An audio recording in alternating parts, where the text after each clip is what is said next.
तो आज हम डीएनए रेप्लिकेशन का प्रोसीजर पहले डिस्कस कर रहे हैं। एक्सपेरिमेंटल प्रूफ में आपको फिर से रिवाइज करवा दूंगी बाद में, ठीक है। तो पहले ये कर लेंगे तो आपको वो आसान लगेगा। तो बैक्टीरियल डीएनए रेप्लिकेशन, इसके प्रोटीन्स एंड फंक्शंस, ये सब हम डिस्कस करेंगे।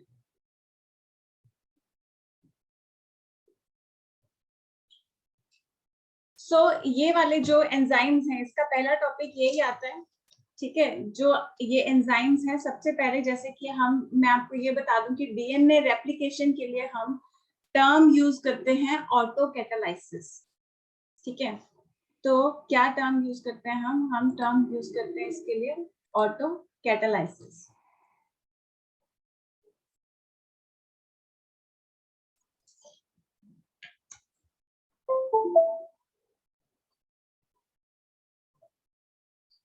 जो टॉपिक चल रहा है हमारा डीएनए रेप्लिकेशन, ये क्या होता है और सेमी कंजर्वेटिव होता है, ये आपको पता चल चुका है। डीएनए रेप्लिकेशन हम प्रोसेस को बोलते हैं जहां डीएनए से डीएनए बनता है, क्योंकि डीएनए से ही डीएनए बन रहा है, अपनी ही ये फॉर्मेशन करवा रहा है अपने ही जैसे मॉलिक्यूल की। दैट इज व्हाई इस प्रोसेस को हम ऑटो कैटालाइसिस भी बोल देते हैं, ठीक है। ठीक उसी तरीके से जो हमने दूसरा प्रोसेस करेंगे हम आगे, डीएनए से आरएनए का बनना यानी कि ट्रांसक्रिप्शन, तो इसको हम हेटेरोकैटालाइसिस बोल सकते हैं, ठीक है। तो अभी हम ऑटो कैटालाइसिस पे फोकस करेंगे।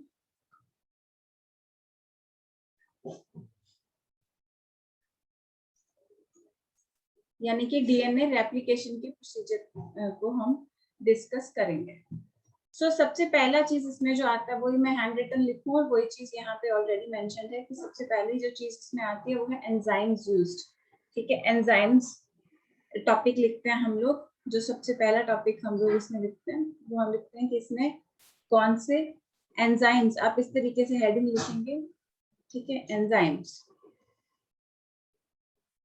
एंड वन बाय वन फिर आप इन एंजाइम्स के बारे में लिखना शुरू कर देंगे। जैसे कि सबसे पहले हेलिकेज, क्योंकि ये एंजाइम्स पे क्वेश्चंस आते हैं, तो ये क्योंकि हमारी एनसीईआरटी वगैरह में मेंशन नहीं है, वैसे तो मैंने अपने हैंड रिटन नोट्स इस चीज पर तैयार कर रखे थे, बट जब when I encountered this book तो मुझे लगा कि यहाँ पे प्रेजेंटेशन और हैंड राइटिंग, क्योंकि नेचुरली आपको बुक भी मिल जाएगी, प्रेजेंटेशन अच्छी है, और जैसे मतलब मैंने नोट्स में लिख रखा है सेम सीक्वेंस वाइज ही यहाँ पे है, ठीक है। तो इसीलिए मैंने आपको ये बुक से एक बार ये प्रोटीन्स दिखाने का सोचा, ठीक है जी।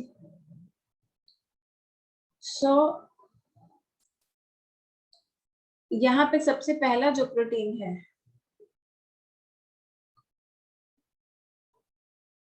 यहाँ पे ये सबसे पहला एंजाइम, आप यहाँ पे एंजाइम लिख सकते हैं, because enzymes are anyhow proteinaceous in nature, तो ये एंजाइम्स हेडिंग देंगे हम इसको। प्रोटीन्स तो वो नेचर, केमिकल नेचर होता है उनका, ठीक है। और यहाँ पे उसके फंक्शंस।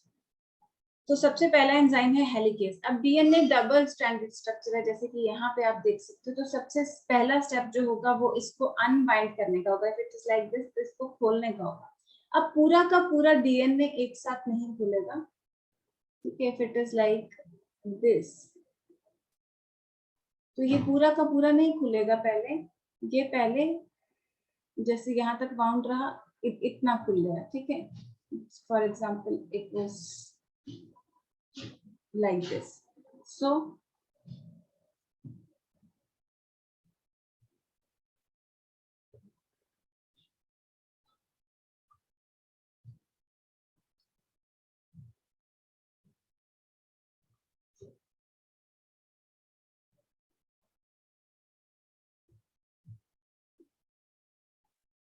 ठीक है, तो इतना सा पहले खुला यहाँ तक। ये कैसे हम कह सकते हैं कि कैसे ये खुला है। अब देखो ये डबल स्ट्रैंडेड स्ट्रक्चर है। सबसे पहले तो हमने इसको, अगर दोनों को पेरेंटल स्ट्रैंड बनाना है तो इसको हमें खोलना पड़ेगा। तो ये खुलेगा कैसे बॉडी के अंदर? ये खुलेगा with the help of enzyme helicase. Why helicase? Because DNA is the helical structure, double helical structure. तो इस तरीके से डबल हेलिक्स है जो आपस में वूंड है, तो सबसे पहले उस हेलिकल को आपस में यूं खोलना पड़ेगा। तो हेलिक्स को क्या कौन खोलेगा? हेलिकेज। तो हेलिकेज एंजाइम है जो कि इसको खोलता है, unbind the helix by breaking the H bonds। तो अनबाइंड पेरेंटल डबल हेलिक्स, ठीक है, ये आपको मैं टर्म बताती हूँ, आप यहाँ पे टर्म लिख सकते हैं, unbind the parental double helix by breaking the hydrogen bonds. तो मैं जो जैसे मनजोत कह रही थी कि वर्डिंग डिफिकल्ट लगती है, तो वो मैं आपको अपने हिसाब से लिखवा देती हूँ। Unbind parental double helix by breaking the hydrogen bond, ठीक है। तो पहला स्टेप ये हो गया। अब जब भी हाइड्रोजन बॉन्ड टूट जाएंगे, लेकिन हाइड्रोजन बॉन्ड टूटे हैं लेकिन नाइट्रोजनस बेसिस तो वही है, तो उनकी टेंडेंसी रहेगी वापस जाके जुड़ने की। Can you see the screen that I am sharing here the book? Yes ma'am. So ये डबल हेलिकल स्ट्रक्चर के जब हाइड्रोजन बॉन्ड्स टूट जाएंगे तो इनकी टेंडेंसी रहेगी वापस जाके चिपकने की, क्योंकि कॉम्प्लीमेंट्री है। समझाएंगे मैम। आपकी आवाज क्लियर नहीं आ रही है, मैं दोबारा बोलती हूँ। हम डीएनए डबल हेलिकल स्ट्रक्चर, ये एक डबल हेलिकल स्ट्रक्चर पड़ा हुआ है, ये कैसे रेप्लिकेट करेगा उसका प्रोसीजर कर रहे हैं। तो इसका पहला स्टेप है कि ये हेलिक्स खुले। तो खोलने के लिए हम हेलिकेज एंजाइम को कर दिया, जिसने इस हेलिक्स को आपस में खोल दिया था, ठीक है। तो अब ये इनकी टेंडेंसी रहेगी ना दोबारा से बॉन्ड बनाने की। पहले वाले ने क्या किया, जस्ट इसके बॉन्ड्स तोड़े हैं, जस्ट इनके बॉन्ड तोड़े आपस में कि ये डबल हेलिकल ना रहे, सिंगल सिंगल हो जाए। पूरा डीएनए एक साथ तो नहीं खुलेगा, कुछ हद तक खुलेगा। तो अभी ये वाले डीएनए जो जितना खुला है, क्या इसकी टेंडेंसी रहेगी वापस जाके जुड़ने की, क्योंकि वो एलिमेंट्स जिनके आपस में बॉन्ड बन रहे हैं वो अभी भी नहीं है। Yes ma'am. एवरीवन, बाकियों का क्या कहना है? What do others have to say about this? I think थोड़ी सी कम हो जाएगी। क्यों कम हो जाएगी? वहीं पे मॉलिक्यूल्स हाइड्रोजन बॉन्ड बनाने की टेंडेंसी है, दे आर कॉम्प्लीमेंट्री, बिल्कुल उनकी टेंडेंसी रहेगी दोबारा से बॉन्ड बनाने की। तो यहाँ पे हम लोगों को ये बॉडी को, नेचर को क्या करना पड़ेगा, इस जो सिंगल स्ट्रैंड हो गए हैं, ये डबल स्ट्रैंडेड स्ट्रक्चर था, ठीक है, ये पूरा डबल स्ट्रैंडेड स्ट्रक्चर था, इतना खुला है फिलहाल। तो ये इतना जो खुला है, इसको स्टेबल करने के लिए भी कुछ होना चाहिए। तो उसको स्टेबल करने के लिए कि वापस जाके ये जुड़े नहीं, तो उसको स्टेबल करने के लिए क्या होगा, उसको स्टेबल करने के लिए नेक्स्ट एंजाइम काम आएगा, which is single strand binding protein. इसको हम लोग बोल देते हैं SSB protein, single strand binding protein. तो ये क्या करता है, क्योंकि ये डबल हेलिकल स्ट्रक्चर अब सिंगल स्ट्रैंड हो चुका है, तो दोनों सिंगल स्ट्रैंड के साथ जाके ये बॉन्ड कर जाएगा, बाइंड कर जाएगा, और बाइंड करके उसको स्टेबल करेगा। दैट इज व्हाई इसका नाम है सिंगल स्ट्रैंड स्टेबलाइजिंग प्रोटीन या सिंगल स्ट्रैंड बाइंडिंग प्रोटीन, ठीक है। इसका दूसरा नाम हम क्या बोल सकते हैं?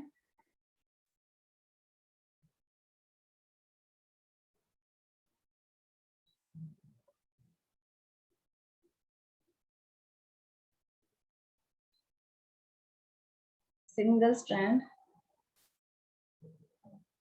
स्टेबलाइजिंग प्रोटीन, ये भी बोला जाता है इसको, लेकिन ज्यादातर SSB ही बोला जाता है, सिंगल स्ट्रैंड बाइंडिंग प्रोटीन, ठीक है। ये क्या करता है, उसके सिंगल स्ट्रैंड के साथ बाइंड करके उसको स्टेबल कर देता है, binds to and stabilises single stranded DNA, बस इतना बहुत है, ठीक है। देन अभी आपने, जब हम कपड़े प्रेस किए कभी आप लोगों ने, कपड़े प्रेस करते हो? मैम। Yes ma'am. किए है ना। तो जब हम कपड़े प्रेस कर रहे होते हैं, तो आपने कभी देखा उसकी जो तार होती है वो कई बार ऐसी उलझ जाती है, या ऐसे बाइंड हो जाती है? Yes ma'am. Yes ma'am. अब ये वाला डीएनए स्ट्रैंड है, इसकी तार भी तो अकेली सिंगल हेलिक्स में बाउंड है। अब हुआ क्या, हेलिक्स ने इन दोनों को आपस में स्ट्रैंड्स का हाइड्रोजन बॉन्ड तोड़ दिए। सिंगल स्ट्रैंड ने ये टेंडेंसी, एसएसबी प्रोटीन ने ये टेंडेंसी कर दी कि आपस में जाके जुड़े नहीं, लेकिन वो जो ऐसे गोल गोल घूमे हुए हैं उसको तो इसने करेक्ट किसी ने नहीं किया, तो सीधा होगा तभी इस पे कोई काम हो पाएगा। है तो ये एंगुलेटेड ही फिलहाल, उस प्रेस की तार की तरह, आयरन की तार की तरह, है ना? Yes ma'am. तो इसको अब कौन खोलेगा? इसको खोलेगा टोपोआइसोमेरेज। ये क्या करेगा, जैसे स्ट्रैंड इतना यहाँ पे है और इतना खुला है, ठीक है, तो ये यहां से क्या करेगा, इसको स्ट्रैंड को तोड़ेगा और सीधा करके लगा देगा। कैसे? जैसे हमारी आयन, अगर हम कपड़े प्रेस करते करते वो तार मुड़ जाती है, तो हम उसको लगे लगाए प्लग पे उसको सीधा करना हमारे लिए पॉसिबल नहीं होता। तो पेरेंट्स क्या बोलते हैं, ऐसे वायर टूट जाएगी, प्लग को निकालो, वायर को सीधा करो, प्लग दोबारा लगाओ, ऐसे बोलते हैं। Yes ma'am. तो हम क्या करते हैं, उस प्लग को निकालते हैं, फिर प्रेस से लेकर के जो हमारी आयन होती है हमारे पास, उससे लेकर के हम पूरा हाथ उस पे से सीधा करके उसको फिर हम दोबारा से उसको लगाते हैं, तब जाके वो सीधा होता है। यानी कि वो प्लग को निकालना पड़ता है उसको सीधा करने के लिए, उसका जो वाउंड हो चुका होता है वो, उसको सीधा करने के लिए प्लग को निकालना पड़ता है, यानी कि उसका कनेक्शन तोड़ना पड़ता है। तो सिमिलरली ये टोपोआइसोमेरेज क्या करेगा, ये यहाँ से इसको एक बार तोड़ेगा, उसको सीधा करेगा, फिर से लगा देगा। So it relieves unwinding strain ahead of replication fork by breaking, swiveling and rejoining the DNA strand. तो आपको इतना वो करने की जरूरत नहीं है। अगर आपको ये वर्डिंग डिफिकल्ट लगे तो आप सिर्फ ये लिख सकते हैं, relieves the tension, ठीक है। तो unwinds parental double helix, double helicase ने क्या किया, इसको अनवाइंड कर दिया। सिंगल स्ट्रैंड स्टेबलाइजिंग प्रोटीन ने इसको स्टेबल किया कि दोबारा हाइड्रोजन बॉन्ड्स ना बने। टोपोआइसोमेरेज ने जो टेंशन थी इसके अंदर उसको रिलीव किया। यहाँ तक क्लियर है? बोला जो इन्होंने वर्डिंग यूज की हुई है वो मैं सिंपल वर्ड में बोलूं कि टोपोआइसोमेरेज इसको वहां से जहां तक वो खुला है उसको तोड़ करके उसको सीधा करके दोबारा लगा देता है। ब्रेकिंग तोड़ देना, स्विवलिंग सीधा कर देना, एंड दोबारा जोड़ देना, ठीक है। तो आप ब्रेकिंग, स्विवलिंग एंड रीजॉइनिंग का ये मतलब है।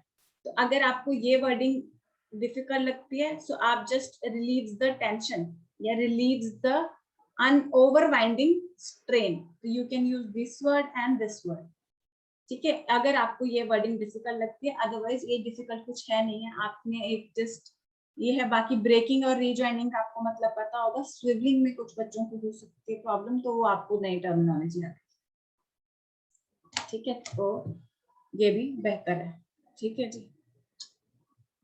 तो यहाँ तक समझ आया? Yes ma'am.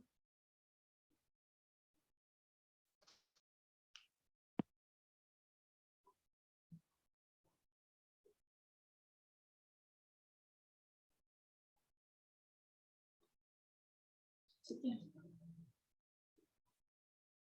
So I repeat, helicase ने हाइड्रोजन बॉन्ड तोड़े, सिंगल स्ट्रैंड स्टेबलाइजिंग ने इनको स्टेबल किया, टोपोआइसोमेरेज ने अनबाइंड कर दिया, यानी कि अनबाइंडिंग स्ट्रेन हटा दिया by breaking it, swivelling it and rejoining. Swivelling, swivel word से क्या आपको ध्यान आ रहा है? स्विवल वर्ड से जब आप खेलते थे छोटे थे झूले वगैरह पे, उस टाइम पे भी ये कई बार वर्ड्स यूज होते थे, आप करते हैं कुछ ना कुछ अनबाइंडिंग आपको करने के लिए बोले जाते हैं। स्विवलिंग क्या होता है, चीजों को घुमा सा देना, क्योंकि वो तार घुमा हुआ है तो उसको उल्टी डायरेक्शन में यानी सीधा कर रहा है, दैट्स इट, ठीक है। May be it is turning it around, if it is like this जो पुराने फोन फोन देखे हैं तुम लोगों ने, पहले के जमाने में फोन होते थे, उनकी तार ऐसे होती थी। Yes ma'am. उसको कैसे उसको हम यूं खींच भी लेते थे तो उतना नहीं होता था, उसको थोड़ा थोड़ा हमें, अगर कई बार खेलने में हम लोग करते थे तो उसको यूं मरोड़ के हम पूरा ऐसे उल्टी डायरेक्शन में मरोड़ते थे और फिर सीधा करने की कोशिश करते थे कई बार खेलते वक्त। उसको याद है? हाँ जी मैम। ऐसे कुछ तुम लोग भी, ठीक है। तो वो करता है टोपो एसोमियस, लेकिन वो उस फाइल को निकालता है, उसको यूं दूसरे डायरेक्शन में स्विबल करके खोल के एंड फिर से लगा देता है। तो यहाँ तक समझ आया? Yes ma'am. ठीक है, तो ये एंजाइम 3 हो गया। तो अभी तक क्या हुआ है, अभी तक हम डीएनए के स्ट्रैंड को खोल पाए हैं, अभी तक हम डीएनए स्ट्रैंड को खोल पाए हैं, और जिस पॉइंट तक खोल पाए हैं ना, ये वाला पॉइंट, इसको बोलते हैं ओराई, इसको बोलते हैं ori, which is origin of replication, कि जहां पे रेप्लिकेशन शुरू हो सकती है। इसकी पूरी वर्डिंग आएगी, फिलहाल जस्ट एंजाइम्स एनलिस्ट कर रहे हैं, इसी में काफी प्रोसीजर आ जाता है। ठीक है, तो आप ये स्टेप्स तो पहले 3 तो ये एग्जैक्ट ही हैं, तो आप एंजाइम्स नोट करें, ठीक है, एंड ये 3 एंजाइम्स एक बार नोट करें एंड इसको रिवाइज करें, मैं आगे बताती हूँ, क्विकली करें।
मैम आपने ओरिजिन ऑफ रेप्लिकेशन को क्या नेम दिया है? ORI, ORI। Okay ma'am.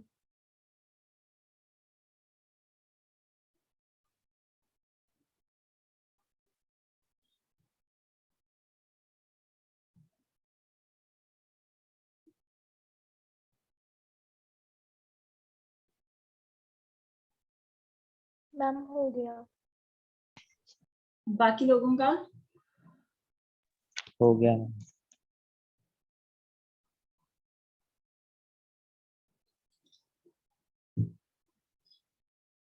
तो अगला एंजाइम है। अब इसमें स्टेप्स हम पूरे करेंगे, हम सिर्फ यहाँ पे एंजाइम्स कर रहे हैं। ओके, तो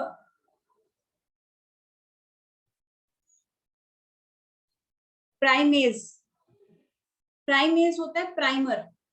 अब आपको ये कैसे याद रहेगा, अब कहीं पे भी जो हम पेंट वगैरह कराते हैं, ठीक है, तो उससे पहले पूरा पेंट पूरा सीधा तो नहीं लग जाता, उससे पहले प्राइमर लगता है। Yes ma'am. तो यहाँ पे डीएनए सीधा नहीं बनेगा। और आपको क्या लगता है डीएनए से पहले प्राइमर का काम कौन कर सकता है?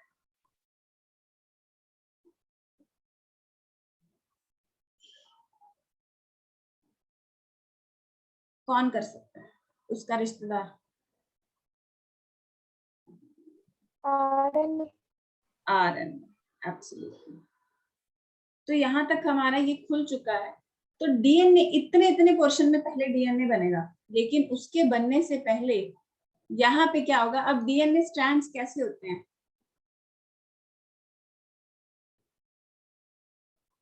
3' to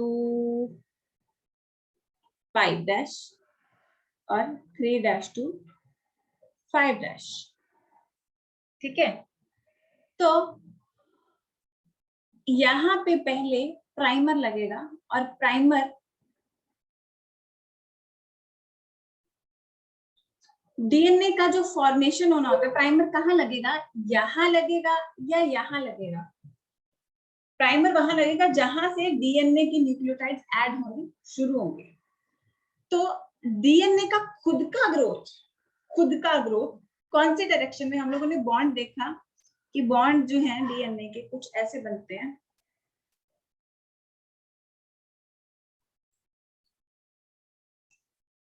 जो इस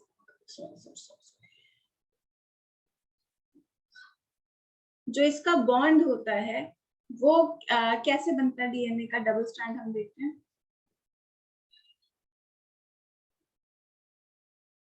ये फॉस्फेट है 5' में, ठीक है, और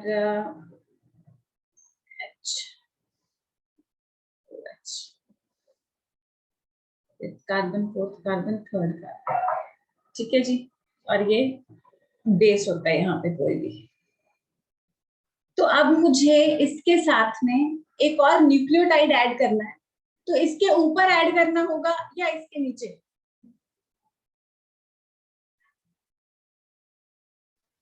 नीचे मैम। नीचे, वेरी गुड वेरी गुड, नीचे। क्योंकि यहाँ पे एक नया न्यूक्लियोटाइड आता है, तो उसको यहाँ उसके ऊपर क्या होगा, उसके ऊपर फॉस्फेट ऑलरेडी जुड़ा हुआ होगा, ठीक है। Yes, ma'am. न्यूक्लियोटाइड के ऊपर फॉस्फेट ऑलरेडी जुड़ा हुआ होगा, तो उसको क्या हो जाएगा, यहाँ पे फॉस्फेट है, तो उसको जो एक्स्ट्रा बॉन्ड बनाना है फॉस्फोडाइएस्टर का, जो सेकेंड बॉन्ड बनाना है, उसके लिए उसको यहाँ पे एक स्पेस मिल जाएगा कि ऊपर उसको 3' मिल जाएगा, तो यहाँ पे फिर वो आसानी से बॉन्ड बना पाएगा। यानी कि वो उसके नीचे लगेगा, ऊपर नहीं। नीचे क्या है, नीचे है 3' एंड इसका, लेकिन नए वाले न्यूक्लियोटाइड का कौन सा एंड है? 5' 5' एंड। तो हमेशा ये याद रखना है कि जो nucleic acid always grow from 5' to 3' and. तो ये हमेशा 5' to 3' एंड ही इसकी ग्रोथ होती है। 3 to 5 इसकी ग्रोथ ऊपर नहीं इसके ऐड होते हैं, 3 to 5 to 3 ही इसकी ग्रोथ होती है। ये सेंटेंस बहुत ज्यादा इंपॉर्टेंट, ठीक है। इसी के बेस पे हम आगे इस चीज को समझ सकते हैं। तो अभी तक हमने क्या देखा, ये सारा हेलिकल बॉन्ड यूं खुल चुका है। इससे पहले भी एक्चुअली तीनों स्टेप्स के पहले भी एक स्टेप आएगा यहाँ पे, जस्ट क्योंकि एंजाइम्स कर रहे हैं तो अभी हम यही बता रहे हैं। So as I said that it is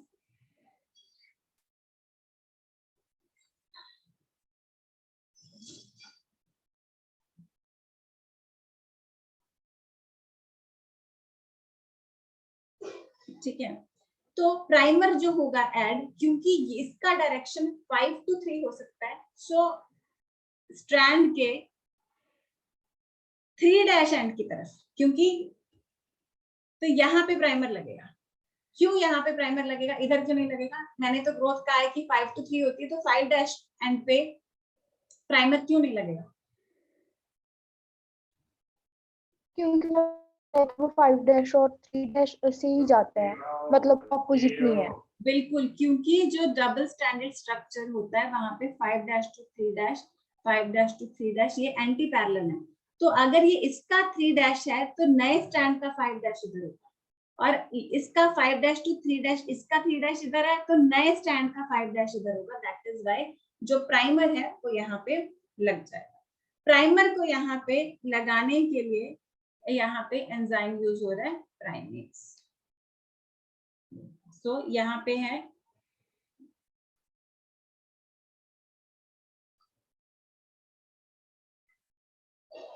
fourth enzyme, primase, synthesizes RNA primer at 5' end of leading strand. Leading और lagging क्या है ये बताती हूँ आपको।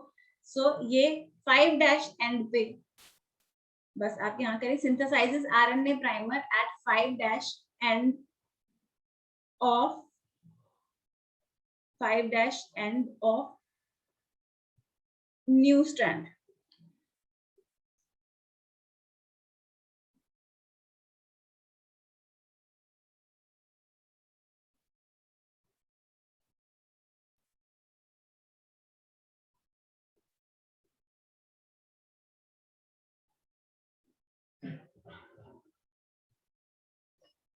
ठीक है, सो न्यू स्ट्रैंड के 5' एंड पे ये लग जाएगा।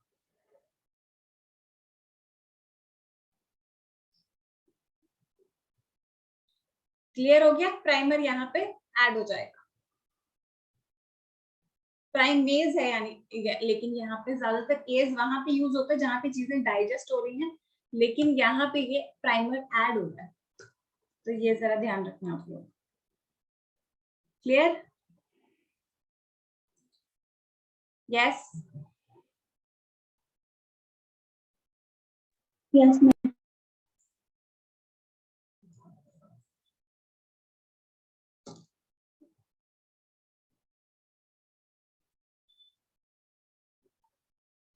अब इसके ऊपर प्राइमर के साथ में, प्राइमर में क्या होता है basically, primer consist of a few, जैसे आरएनए बोल रहे हैं तो आरएनए का छोटा सा स्ट्रैंड है, इसको हम लोग, क्योंकि छोटा स्ट्रैंड है, छोटा स्ट्रैंड अगर थोड़ी सी शुगर्स मॉलिक्यूल्स आपस में जुड़ते हैं उसको क्या बोलते हैं हम लोग?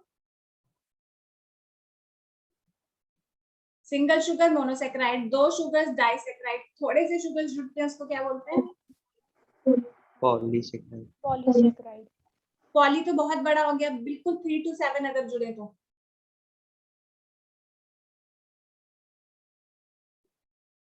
मोनो, डाई, ट्राई, पॉली, इनके बीच में 3 to 7 अगर जुड़े तो ऑलिगोसेक्राइड। याद नहीं है? ऑलिगो छोटा स्ट्रैंड, ऑलिगो मतलब छोटा, तो इनको क्योंकि यहाँ पे न्यूक्लियोटाइड्स है तो इनको हम लोग बोलेंगे ऑलिगो न्यूक्लियोटाइड्स भी बोल सकते हैं, ठीक है, या a small strand of RNA. Clear? भूल गए? अरे कुछ तो जवाब दो। हाँ, तो सिंथेसाइज आरएनए प्राइमर है 5'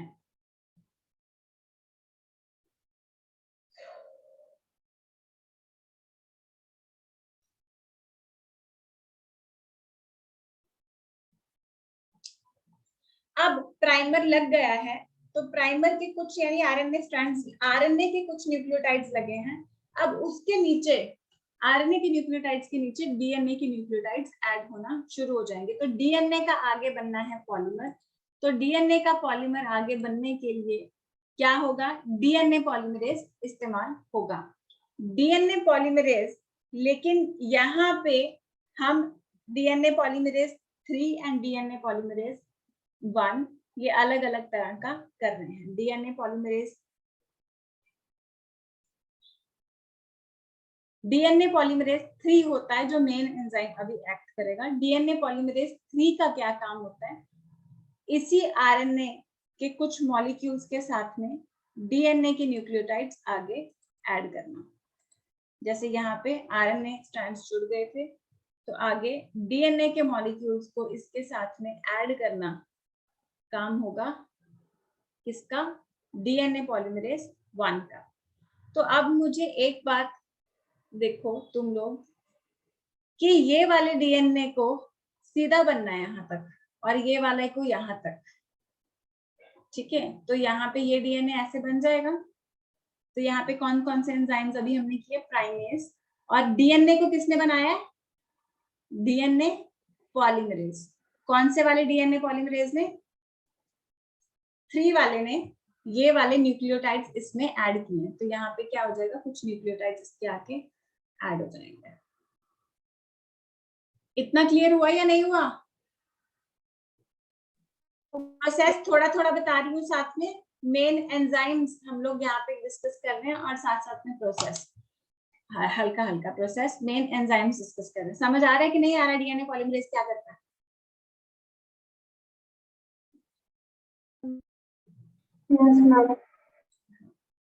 तो मैं बताती हूँ फिर से दोबारा एक बार। हेलिकेज ने इसको खोला, सिंगल स्ट्रैंड हो गए, सिंगल स्ट्रैंड पे बाइंड करता है सिंगल स्ट्रैंड बाइंडिंग प्रोटीन। फिर टोपोआइसोमेरेज ने क्या किया, इसको अभी निकाल करके सीधा कर दिया, फिर से चिपका दिया। फिर यहाँ पे प्राइमर जुड़े, जहां पे नया स्ट्रैंड बनना है 5' पे उसके, ठीक है। This is RNA primer at 5' of new strand, ठीक है। डीएनए पॉलीमरेज 3 इतने पोर्शन पे जितना खुला हुआ है, डीएनए का पॉलीमर तैयार होगा, डीएनए की न्यूक्लियोटाइड्स आके ऐड हो गए। यस और नो?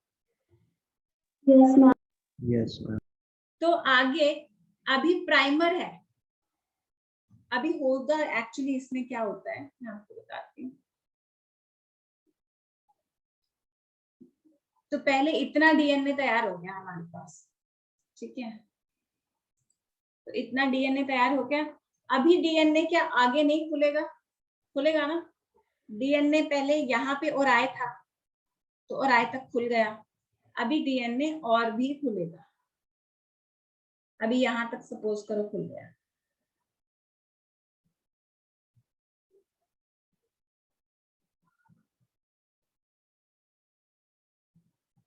ठीक है। तो क्या होगा, अभी पहले इसके पास क्या बना हुआ है,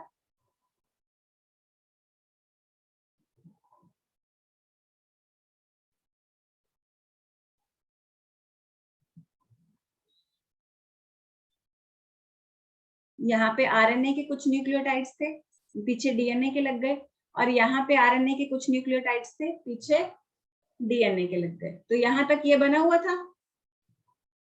यस यस मैम। अभी इतना और खुल गया। तो ये वाला स्ट्रैंड तो 5' to 3' सीधा सीधा जा रहा है, तो इसके नीचे तो लग सकते हैं डीएनए मॉलिक्यूल्स अपने आप से। तो यहाँ पे न्यूक्लियोटाइड्स डीएनए के बड़े आराम से बन जाएंगे।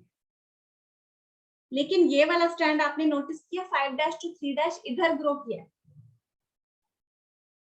तो इसके नीचे तो स्ट्रैंड लग सकते हैं कि नहीं लग सकते इधर वाली साइड?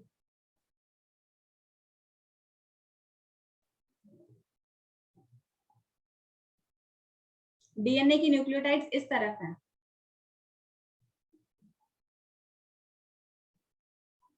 इस तरफ इसका ग्रोथ हुआ है, और इसका ग्रोथ इस तरफ हुआ है 5 to 3।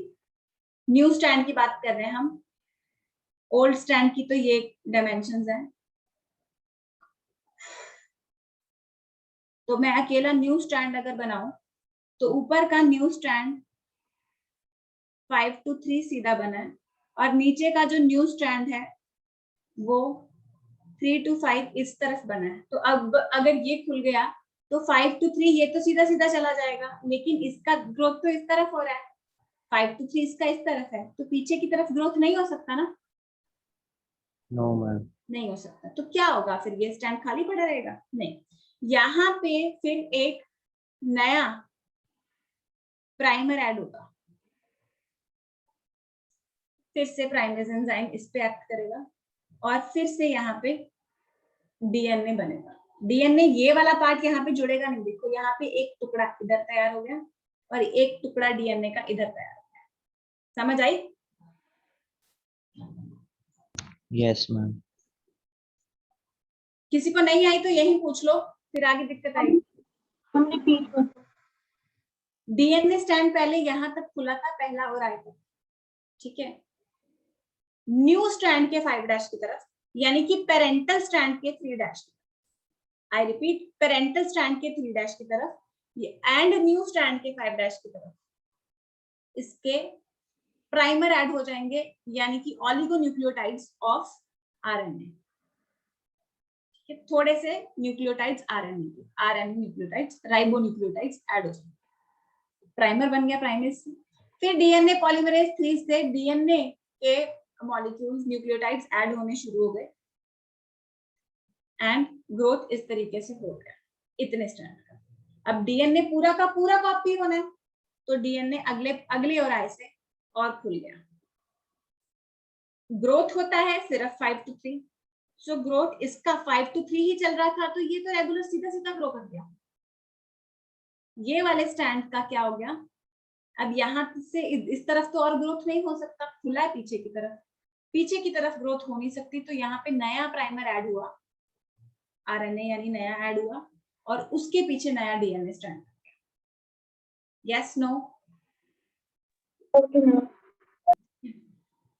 तो नया आरएनए इस तरफ ऐड हो गया, तो ये एक टुकड़ा। अब जब हमारे पास पूरा का पूरा डीएनए खुल जाएगा, तो चलो पहले हम एक और पार्ट इसका खोल देते हैं।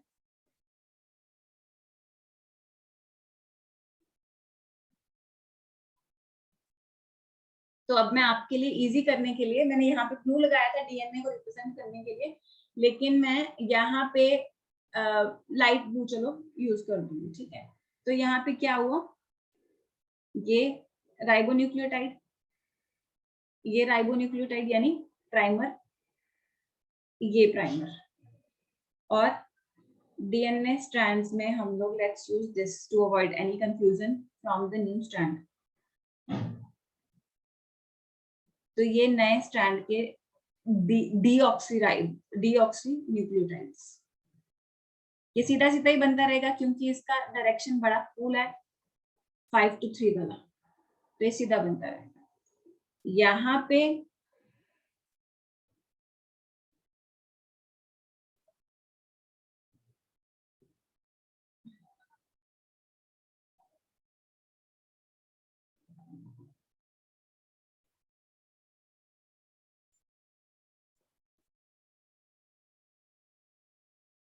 प्राइमर इधर आया, देखो पहले इतना खुला, इस तरफ जुड़ गया, फिर यहाँ तक खुला, तो यहाँ पे राइबोन्यूक्लियोटाइड्स बन गए, ये आपस में जुड़े हुए नहीं है। फिर जब यहाँ तक खुल गया, फिर यहाँ पे राइबोन्यूक्लियोटाइड्स जुड़ेंगे और फिर यहाँ पे डीऑक्सीन्यूक्लियोटाइड्स जुड़ेंगे। समझ आया? Yes, ma'am. तो अब अगर पूरा का पूरा डीएनए यूं खुल गया,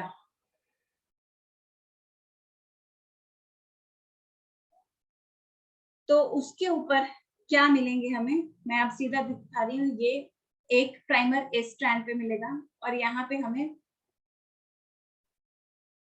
कई सारे प्राइमर मिलेंगे। ये पूरा सीधा सीधा डीएनए स्ट्रैंड इस तरफ मिलेगा और यहाँ पे हमें यूं डीएनए के टुकड़े मिलेंगे। क्लियर? यस? Yes, ma'am. अब ये वाला स्ट्रैंड, ठीक है, यहाँ पे ये टुकड़े मिलेंगे और यहाँ पे ये चीज होगी। तो अभी तक हमने कौन से एंजाइम यहाँ पे यूज किए? सबसे पहला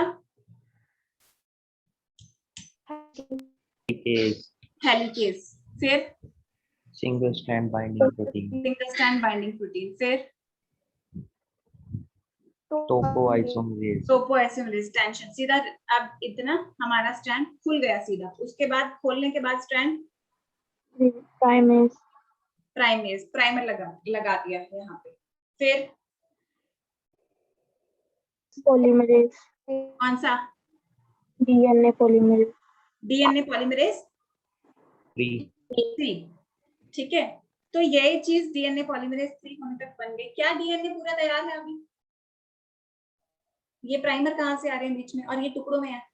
क्या टुकड़ों में काम कर जाएगा पूरा? कॉपी नहीं, राइट? नो, तो अब क्या है,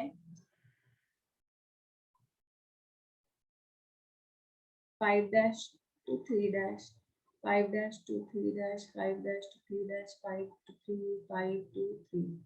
सो अभी क्या होगा, ये जो फ्रैगमेंट्स हैं, ये जो टुकड़े हैं, इन टुकड़ों को हम बोलते हैं ओकाज़ाकी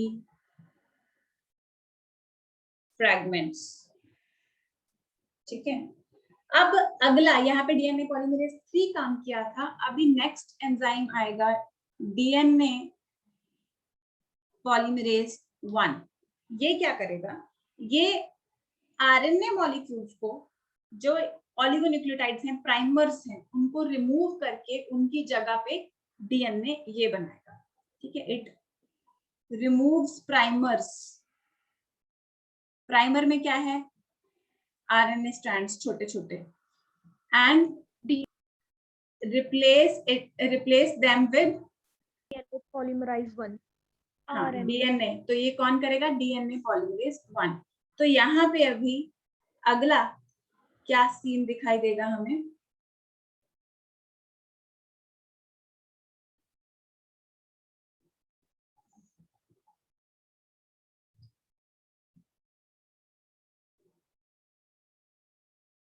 सॉरी, इस तरफ है, अकेला ये हटेगा और ये पूरा का पूरा स्ट्रैंड बन गया। 5 to 3, 3 to 5, 5, ठीक है। और इस तरफ क्या होगा? इस तरफ अभी क्या बने? टुकड़े बने। ओकाज़ाकी फ्रैगमेंट्स अभी पूरी तैयार हुई, क्योंकि सिर्फ आरएनए रिप्लेस हुआ। और यहाँ पे लेकिन ये अभी टुकड़ों में है, पूरा जुड़ा नहीं है। ये पूरा तैयार हो गया, तो ये जो पहले तैयार हो गया, इसको हम क्या बोलेंगे? लीडिंग स्ट्रैंड, क्योंकि ये लीड कर गया, आगे पहुंच गया। ये अभी पीछे चल रहा है, पूरा बना नहीं है, डीएनए, इसको हम लोग बोलेंगे लैगिंग स्ट्रैंड, क्योंकि पीछे रह गया। तो अब ये पीछे रह गया, तो इसको जोड़ा जाएगा आगे। इसका क्या किया जाएगा? इसको जोड़ा जाएगा। तो एक ये पूरे पेरेंटल स्ट्रैंड है। अब ये वाला तो पहले तैयार हो गया अभी बन के। अब ये जो लैगिंग स्ट्रैंड है, इसके टुकड़ों को जोड़ा जाएगा। कौन जोड़ेगा? डीएनए लाइकेज नाम का एंजाइम है। लाइकेज जब भी डीएनए आरएनए ऐसे किसी भी टुकड़ों को सेल के अंदर, मॉलिक्यूल्स के अंदर जोड़ा जाता है, सो लाइकेज को हम लोग बोलते हैं मॉलिक्यूलर गम। मॉलिक्यूल्स को जोड़ने का ये काम करता है, स्पेशली डीएनए आरएनए के मॉलिक्यूल्स को। सो अब इनको जोड़ दिया, तो ये स्ट्रैंड पीछे है, लैगिंग स्ट्रैंड। क्लियर होता है? हाँ जी मैम। तो ये पेरेंटल स्ट्रैंड दोनों के ऊपर ये चीज बनी है, इसको हम लोग बोलेंगे टेम्पलेट्स, डीएनए टेम्पलेट्स। टेम्पलेट के ऊपर नए स्ट्रैंड बने हैं। क्लियर हो गया? यस? yes ma'am, मैम फिर से रिपीट कर दो। फिर से रिपीट करती हूँ। अभी इसके बाद और भी बहुत कुछ होना है, उसकी भी बात करेंगे।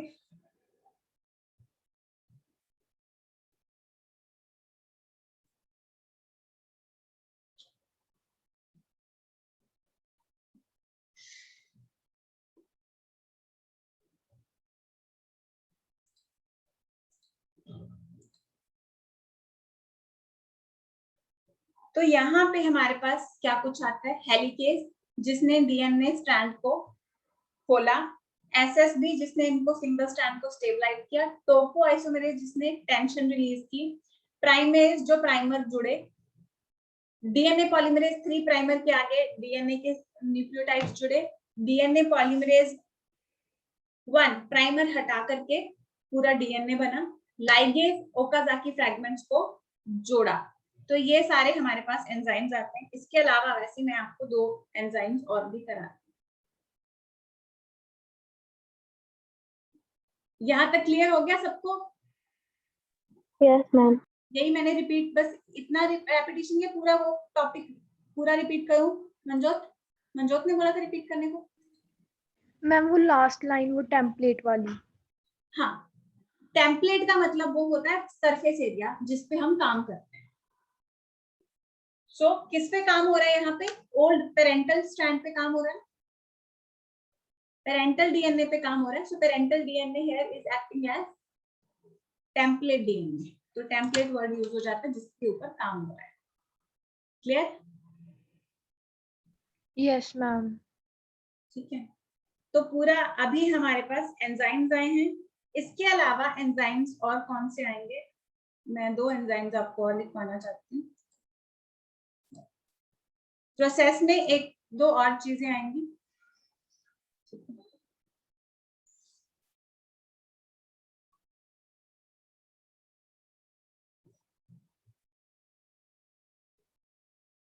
एक एंजाइम और आएगा जिसको हम बोलते हैं न्यूक्लियेज। ये करेगा प्रूफ रीडिंग।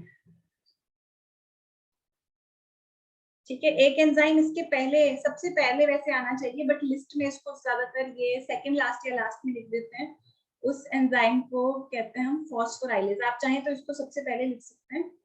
ठीक है, क्योंकि जो हमारे डीएनए न्यूक्लियोटाइड्स हैं ये क्या होते हैं, आपको नाम याद होगा, मैंने इनके आपको बताई थी, AMP, CMP, GMP and TMP. याद है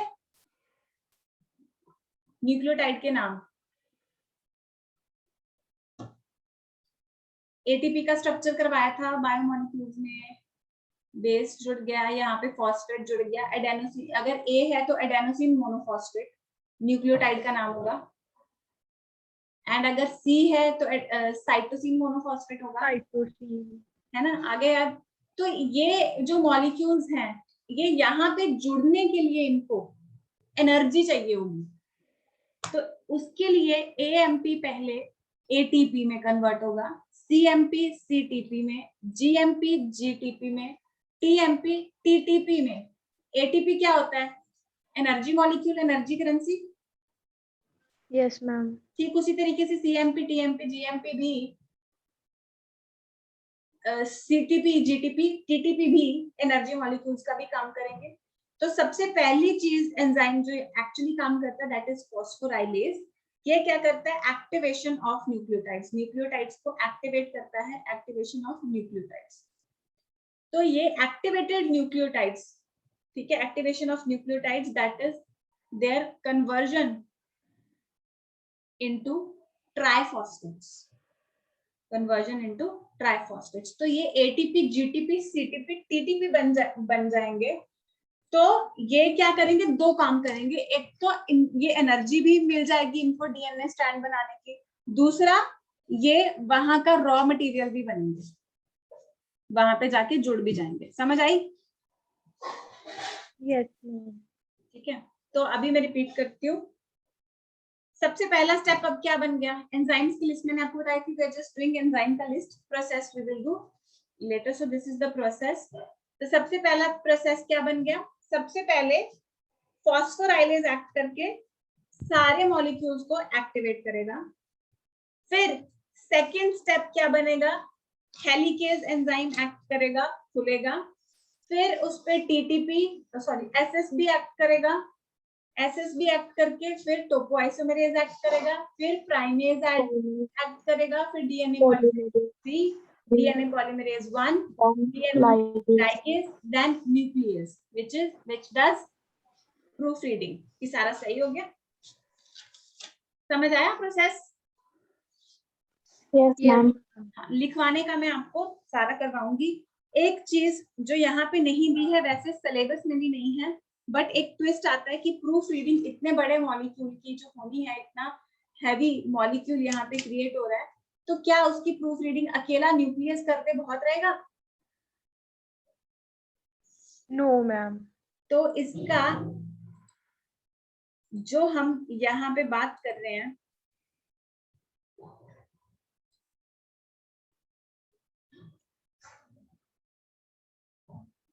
जिस एंजाइम की हमने यहाँ पे बात की, डीएनए पॉलीमरेज, डीएनए मेन कौन सा डीएनए बना रहा है शुरुआत वाला? न्यूक्लियोटाइड्स कौन से ऐड हो रहे हैं? डीएनए पॉलीमरेज 1 या 3? 3। सो डीएनए पॉलीमरेज 3 जो है, इसकी एक्चुअली 3 सब यूनिट्स होती हैं। ये जस्ट फॉर नॉलेज से बता रही हूँ, अभी करिकुलम में सवाल नहीं आता इस पे। सो अल्फा सब unit,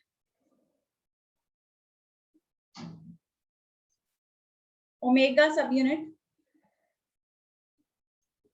and beta 2 subunits. According to some books, it has two that thing, beta subunit. ठीक है, according to some books it has 5 subunits, but इन तीनों के फंक्शन पता है, बाकियों के पता नहीं है, but in our old curriculum also we had just 3. So alpha subunit जो कैटालिटिक का काम कर रहा है, जिसका हमने अभी बात की कि पूरा पॉलीमर बना रहा है, कैटालाइसिस कर रहा है जो नहीं। ओमेगा सब यूनिट इसका जो होता है, ये भी प्रूफ रीडिंग का काम करता रहता है साथ साथ में। बीटा सब यूनिट क्या करता है? बीटा सब यूनिट स्लाइडिंग क्लैंप का काम करता है। What is sliding clamp? DNA stand इतना खुला है, काम इतने पे चल रहा है, यहाँ पे एक क्लैंप लग जाता है कि इसके आगे भी काम नहीं करना। आप समझ गए इस बात को? फॉर एग्जाम्पल, यस मैम, लग गया पता कैसे कह रहे हैं कि वहां पे उतने पे एक बार क्लैंप लग जाता है, अटका देते हैं चीज की, पहले यहाँ तक काम होगा, फिर अगला यहाँ पे स्टॉपर, एक तरीके का स्टॉपर लग जाएगा कि फिर यहाँ पे काम होगा, फिर जहां जहां खुलेगा वहां पे स्टॉपर काइंड ऑफ ये काम करता है। और आए तक समझ आई? Yes ma'am. किसी को कोई दिक्कत हो? Any problem anybody has? Ma'am proof reading का मतलब समझा दो एक बार। प्रूफ रीडिंग जैसे कि आप एग्जाम देते हो, ठीक है, आप एग्जाम देते हो, आप एक बार सारा क्या करते हो, फॉर एग्जांपल आपने कोई प्रोजेक्ट बनाना है, ठीक है, आपने अपने स्कूल में या बोर्ड में कोई प्रोजेक्ट सबमिट करना है, तो सबसे पहले तो आप उसकी एक बार चेकिंग कर लोगे कि मैंने कोई मिस्टेक्स तो नहीं की इसमें, तो वो आपने एक बार प्रूफ रीडिंग कर ली। तो आप क्या हो इस केस में? ओमेगा सब यूनिट, आप लिखते जा रहे हो एक पैराग्राफ, साथ में उसको चेक करते जा रहे हो मैंने कोई प्रॉब्लम तो नहीं की, फिर अगला पैराग्राफ फिर चेक करते जा रहे हो, ये आपने कर ली proofreading. So you are DNA polymerase 3 का omega subunit in that case. Then आपके स्कूल वाले टीचर चेक करते हैं, भाई एग्जामिनर आने वाला है, मेरे को एक बार दिखा दो कोई गड़बड़ ना कर रखी हो। So आपकी स्कूल वाली टीचर खोलेंगी, उसको एक बार वो चेक करेंगे। So she is now acting as nucleus, second proof reading. Clear? तो नंबर Yes, मिलने ma'am. से पहले चेकिंग हो गई, तो यानी कि डीएनए के काम करने से पहले चेकिंग हो गई। एक बार डीएनए पॉलीमरेज 3 ने साथ साथ कर ली, फिर न्यूक्लियस ने कर ली चेकिंग, क्योंकि बहुत है, मिस्टेक नहीं होनी चाहिए ऐसे काम में, तो उसके लिए प्रूफ रीडिंग जरूरी है। Clear? Okay, ma'am. Yes, ma'am. Okay,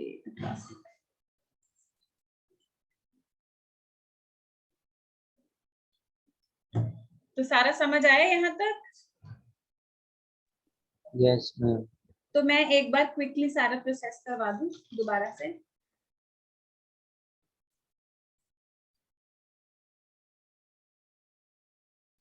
DNA replication quickly summarise करेंगे यहाँ पे। तो सबसे पहला स्टेप क्या होगा?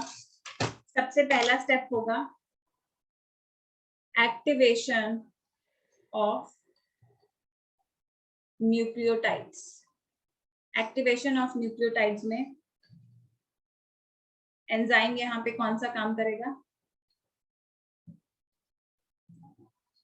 फॉस्फोराइलेज, क्योंकि फॉस्फोराइलेशन करवा रहा है, फॉस्फेट ऐड करवा रहा है। सो फॉस्फोराइलेज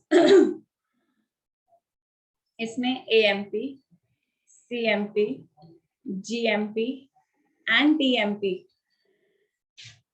इनके साथ इनके ऊपर एंजाइम काम कर रहा है।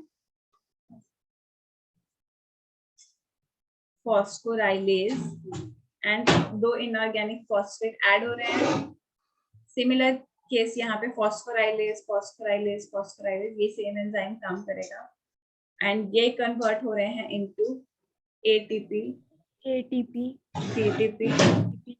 GTP, TTP। ठीक है, देन अगला स्टेप आएगा।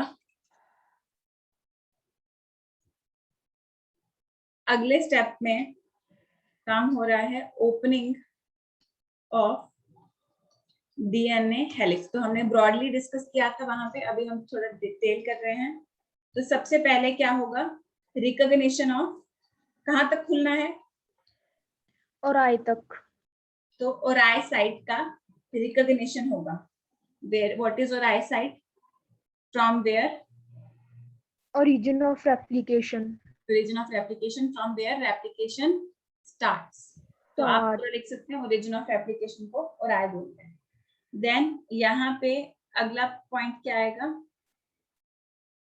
Helicase opens up the helix, helix खुल जाता है।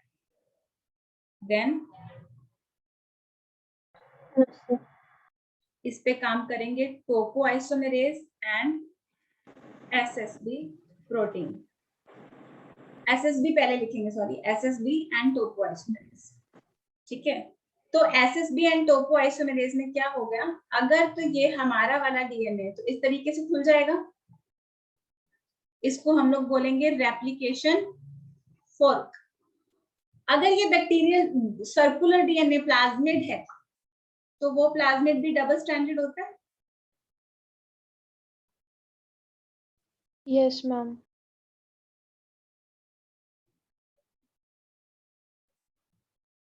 ये होता है, तो ये जब खुलेगा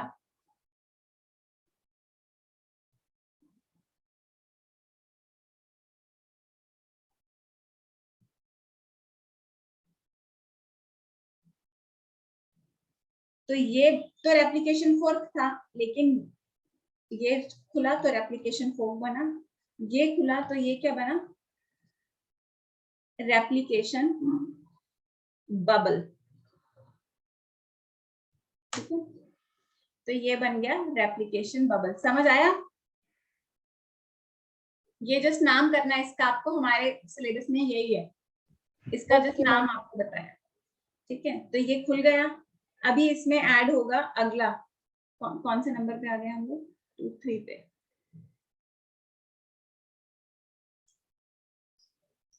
तो अगला इसमें जुड़ेगा प्राइमर फॉर्मेशन।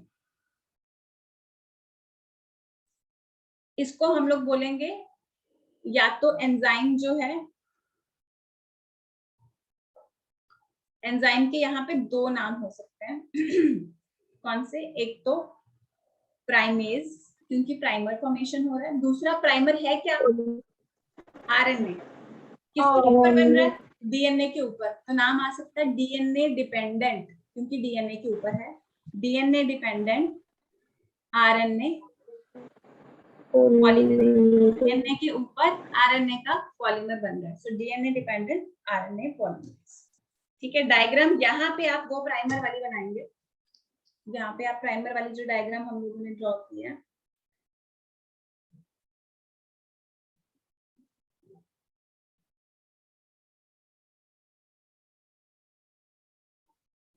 कि ये प्राइमर जुड़ गया, इस तरीके से बना सकते हैं। मेरी +2 की क्लास चल रही है, तो प्राइमर जुड़ गया। ठीक है, कहाँ थे यार हम, प्राइमर फॉर्मेशन हो गया। अभी इसके आगे, प्राइमर के आगे क्या बनेगा, DNA बनेगा। सो इसके बाद डीएन फोर्थ एंजाइम, फोर्थ अगला स्टेप क्या होगा, डीएनए फॉर्मेशन, डीएनए फॉर्मेशन या DNA replication. Yes, enzyme DNA dependent, पूरा नाम बोलेंगे तो डीएनए डिपेंडेंट डीएनए पॉलीमरेज, या हम इसको नंबर दे सकते हैं डीएनए पॉलीमरेज 3। फिर आएगा रिमूवल ऑफ प्राइमर्स,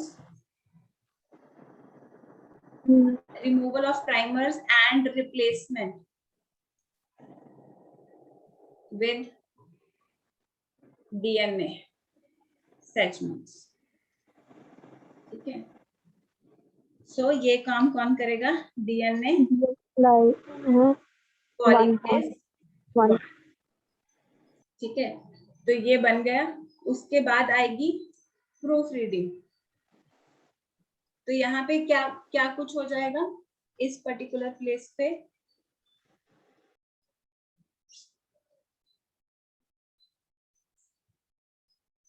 एक मिनट यार, एक स्टैंड कंटिन्यूअस बना है, इसको कंटिन्यूअस स्टैंड भी बोल सकते हैं। ठीक है, ये बताना भूल गई थी, वन स्टैंड कंटिन्यूअस, इसको कंटिन्यूअस स्टैंड भी बोल सकते हैं और लीडिंग स्टैंड भी बोल सकते हैं।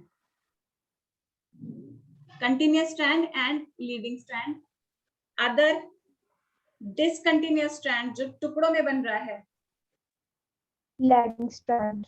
Lagging strand, and lagging strand में क्या बनती है, ओकाजाकी फ्रैगमेंट। ठीक है, उसके बाद DNA ligase which joins Okazaki fragments, then comes proofreading and repair।